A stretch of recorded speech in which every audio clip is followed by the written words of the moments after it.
Lebih baik karena Tuhan masih menghantar ketong sampai pagi ini ketong ada dan menikmati berkat Tuhan di awal pagi ini, bahkan kesempatan untuk berjumpa dalam satu persekutuan yang memuliakan Tuhan. Jemaat yang diberkati Tuhan Yesus, ketong pun tema pemberitaan minggu ini MPJ GPM merangkai kalimat berbunyi memahami kehendak Tuhan. Tema kita sekali lagi memahami kehendak Tuhan. Maka dari tema ini muncul satu pertanyaan baru. Memahami kehendak Tuhan yang bagaimana? Maka mari kita lihat ketemu bacaan firman pagi ini Yeremia pasal 9 ayat 23 hingga ayatnya yang ke-24.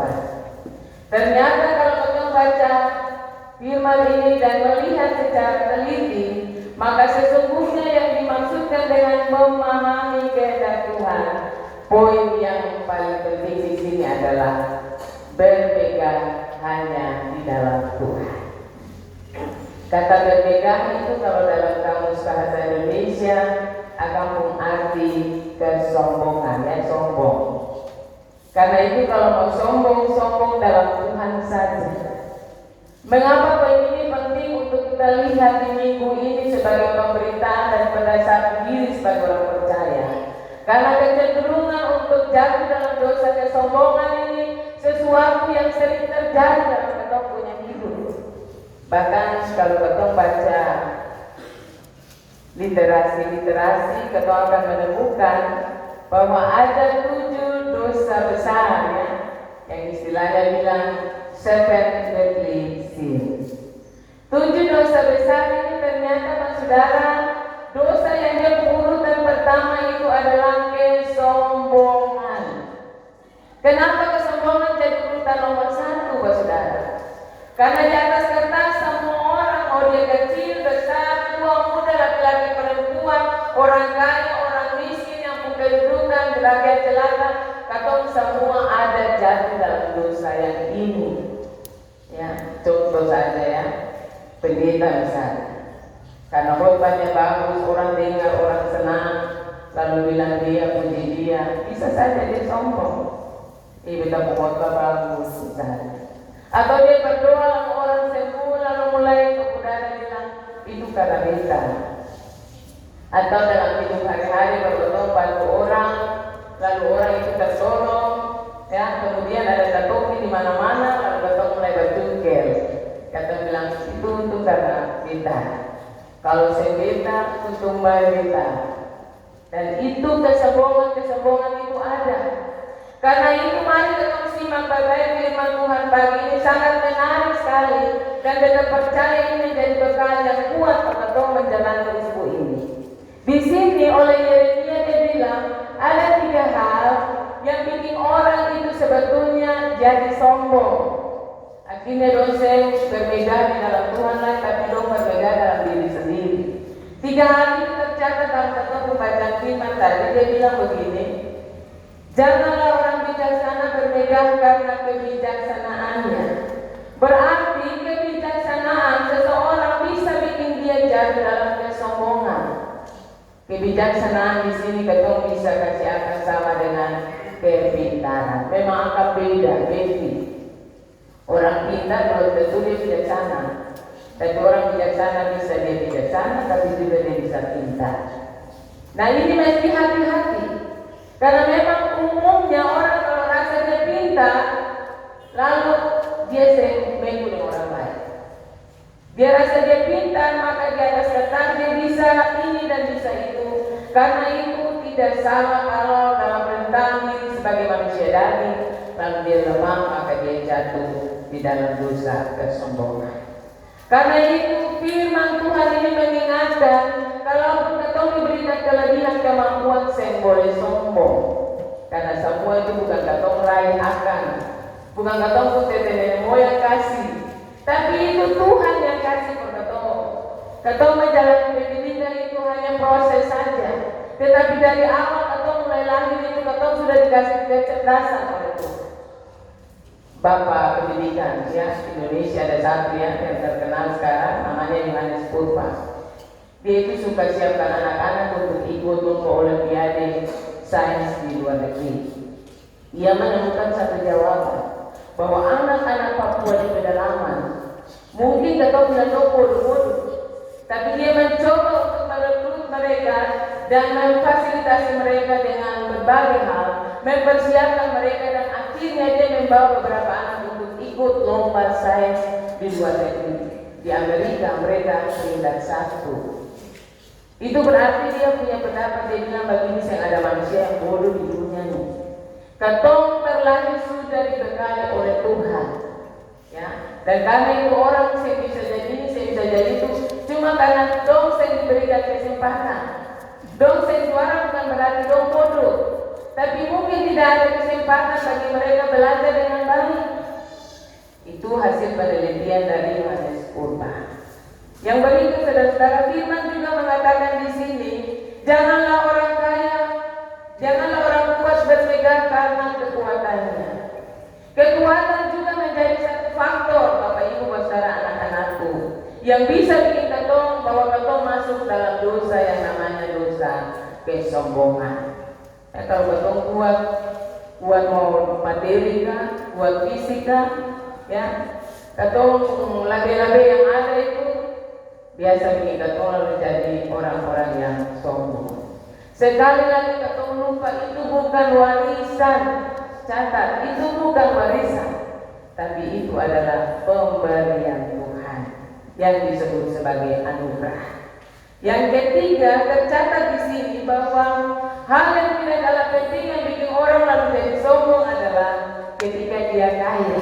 Karena itu di sini bilang janganlah orang kaya bermegah karena kekayaannya. Kita mau bilang Bapak Ibu, saudara, anak-anak semua, bahwa kekayaan itu bukan katong upaya, tapi sesungguhnya Tuhan itu taruh akan kepada katong. Katong hanya berproses, tetapi sesungguhnya akan ada di mukanya. Karena itu firman juga secara bilang orang yang bekerja itu pantas mendapat upah, ya. Bahkan Mazmur bilang orang benar waktu tidur juga Tuhan sudah siapkan berkatnya. Itu berarti di atas kertas bukan katong punya upaya, katong kerja keras sebagai manusia, katong dapat ini dan itu, tetapi di atas kertas itu sekali lagi karena Tuhan. Jadi kalau berkat lebih-lebih jangan sombong, apalagi nikmati akan sendiri pakai jurus tinju, ya. Jurus tinju itu kalau sudah apa, saya keluar lah, ya. Pakai jurus pencak silat lebih bagusnya, tangan tinggal terbuka terus. Dan itu yang mesti menjadi warning buat kita. Nah, karena itu tiga hal yang tadi punya kecenderungan bahwa kita masuk di dalam dosa yang tadi dikatakan kesombongan. Kesombongan ini iblis yang biasa pengaruhi kita untuk jadi orang-orang yang sombong itu. Kita selalu itu nama. Iblis itu dia punya nama Lucifer.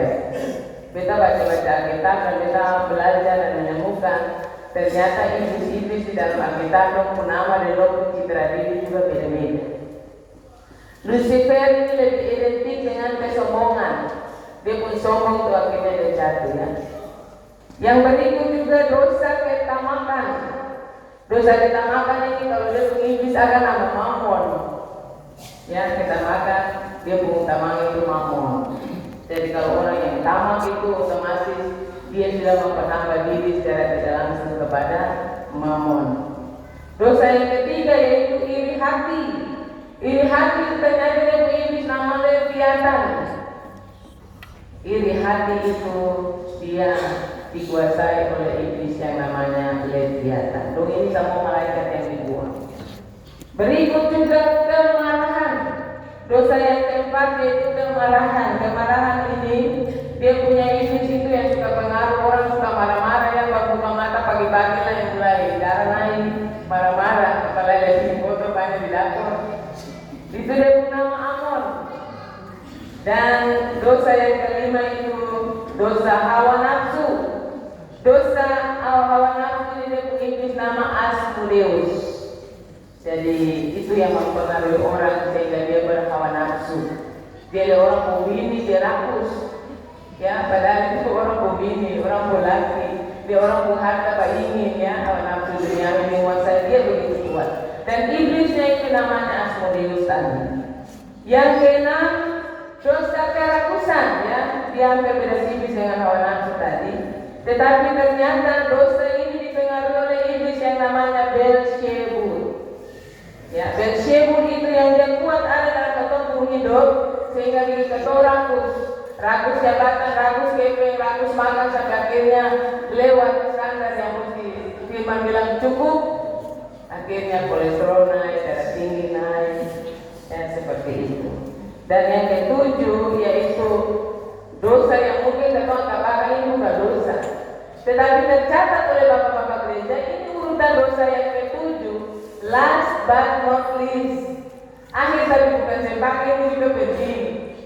Namanya adalah kemalasan. Jadi orang yang pemalas itu betul itu orang-orang berdosa. Karena mereka dipengaruhi oleh iblis yang namanya Beelzebul. Ya, setan yang suka bikin orang pemalas itu nama Beelzebul.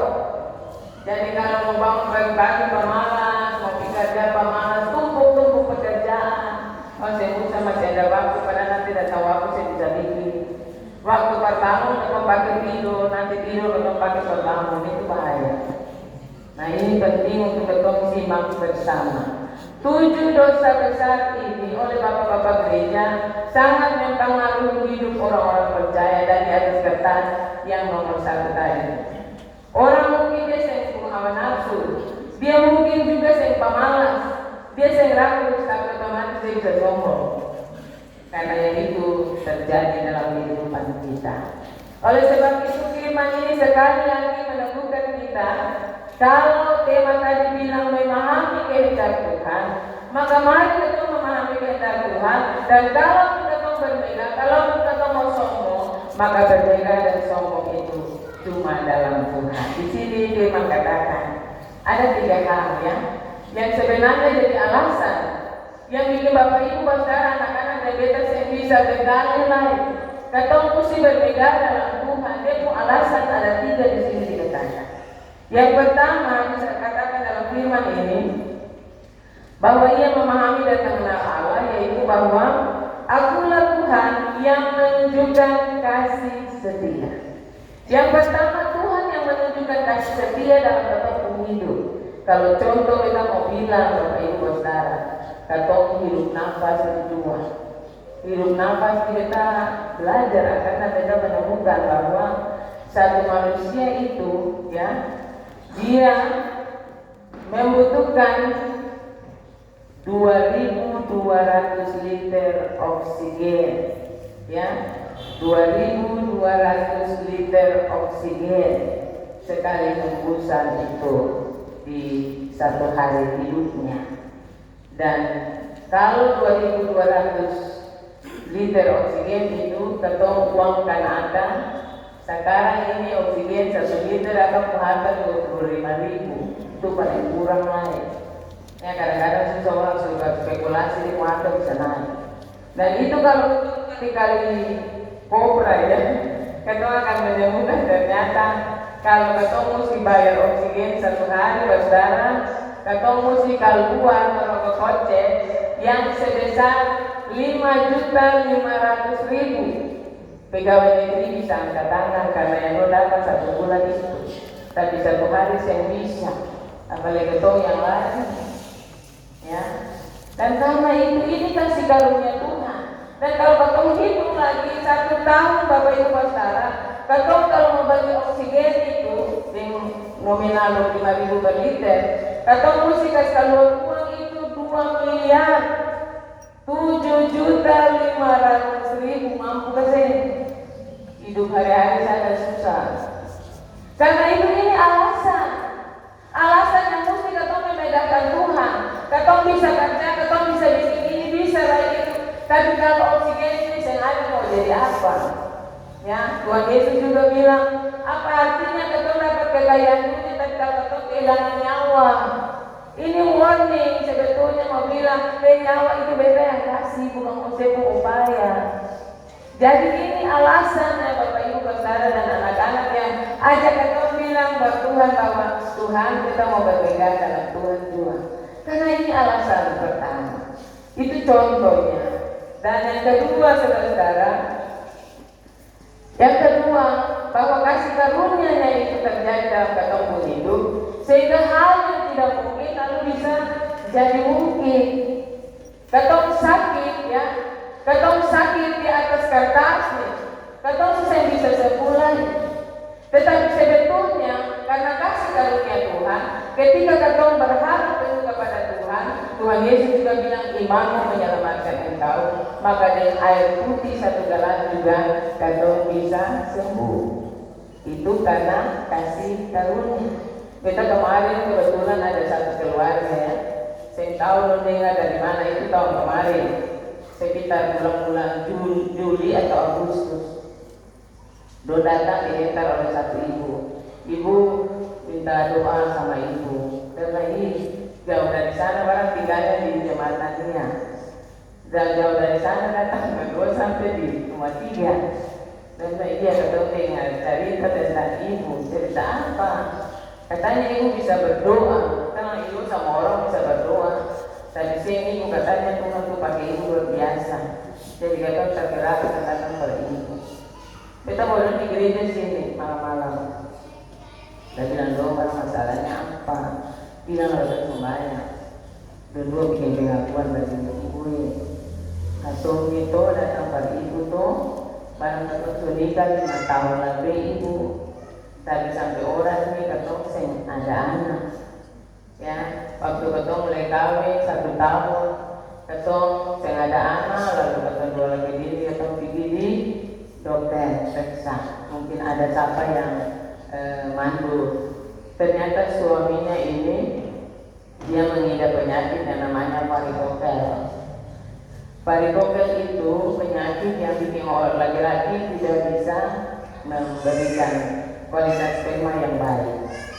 Nah, lalu ditalamilah masalah itu melalui proses operasi medis, dan suaminya itu operasi di rumah sakit Siloam, ya, mereka operasi di situ. Kemudian semua masalah itu sudah selesai. Jadi menurut dokter, waktu mereka cek up, dokter bilang kemungkinan punya anak pasti ada karena masalah ini sudah teratasi. Tapi ternyata mereka juga tidak punya anak. Setelah operasi itu tahun beberapa tahun tidak punya anak. Nah, sudah mulai kecil hati, yang mulai kira macam-macam. Istrinya itu sampai stres. Dia bilang, ibu itu saya stres bagaimana kalau pergi kegiatan suami pun kantor. Dong selalu tanya itu pertama, saudara kecil kan belum? Itu akan bikin beda dan kadang minum racun. Ya, karena ini ketemu masih buat-buat begini saya bisa punya anak. Lalu kita cuma jawab berdua, saya bilang kakak, itu yang membesarkan anak dia Tuhan Yesus bilang. Ya, kalau waktu Ibu Maria bilang mau apakah daripada aku, waktuku belum tiba. Ya, Tuhan Yesus bilang untuk waktu itu sama dengan Tuhan manusia pun waktu. Nah, karena itu ini belum waktu Tuhan untuk berdua. Percaya saja pasti ada waktu Tuhan tiba. Kasih karunia Tuhan itu terus yang padam-padam muka. Lalu benar Bapak Ibu ketemu berdoa, berlutut di bawah mimbar ini akan jadi saksi. Ketemu berlutut tetap lalu pegang pada mimbar. Anggap saja andaikan saja itu mempegang jubah kaki Tuhan. Karena firman juga menunjukkan bahwa ketika perempuan yang sakit perdarahan itu dia bilang, Tuhan, asalkan aku memegang ujung jubah kakimu, aku akan sembuh. Kita bilang dong, bawa keyakinan itu pada kamu sekarang. Dan betul Bapak Ibu ketika dua berdoa di sini. Saat kita angkat itu istrinya berdiri karena berdoa biasa kan, kita angkat kasih berdiri. Beta seperti bermimpi. Beta lihat itu istrinya itu sudah hamil 4 jalan 5 bulan, seperti itulah. Dan tanpa sengaja itu mulut langsung bilang, beta no usi, jangan usi percaya berbeda, tapi ibu mata saya tahu bagaimana. Ibu lihat kayaknya usi hamil. Kata ibu, iya sepertinya begitu. Ya semoga ini petunjuk, kita bilang begitu. Dan betul setelah itu kembali doa-doa hanya lewat telepon, ya, atau intens doa lewat telepon saja. Tetapi yang terjadi Desember kemarin Bapak Ibu, pas ketemu masuk di Adventus pertama, Siang-siang beta ada goreng ikan, Pak Ibu datang panggil, ikan buka dulu, itu karena ada tamu tuh. Tapi dong katanya orang-orang Bali. Nah sudah ya kita keluar, dia dong betul. Suami istri itu datang dan dong bawa satu sampul dong bilang ibunya oleh Natal. Jadi sampai begini lah ini dong bawa. Lalu duduk lalu cerita dong bilang ibu betul bisa berdua dari sini. Karena bisa saja kenapa saya bisa berdua gereja dan potong-potong tak buka saja. Ada bilang ibu tapi ketemu mau berdoa syukur. Kamu berdoa syukur kan ada berhasil apa? Tapi si suaminya naik pangkat kan. Ada dan sini ibu tahu. Ibu itu ceritakan tapi kita berbalan tapi ibu tahu kemarin ketemu berdua tuh. Ketemu cuma minum ibu mau air sembahyang dan ibu beta hanya berdasarkan ibu bilang ketemu rakyat laboran. Beta ikut apa yang ibu bilang dan ketemu tetangga sebelah dia melahirkan. Beta ambil itu ari-arinya dan beta tanam. Ibu setelah beta tanam ari-ari dan minum air sembahyang itu beta tidak ada tambulan lagi. Dan hari ini beta sudah 4 bulan jalan beberapa hari. Dia sudah benar-benar hamil. Dan itu kuasa Tuhan yang luar biasa, kasih karunia Allah. Karena itu beta mau bilang Pak Ketua, saya ada alasan untuk bilang Ketua berbeda diri, tapi mari Ketua berbeda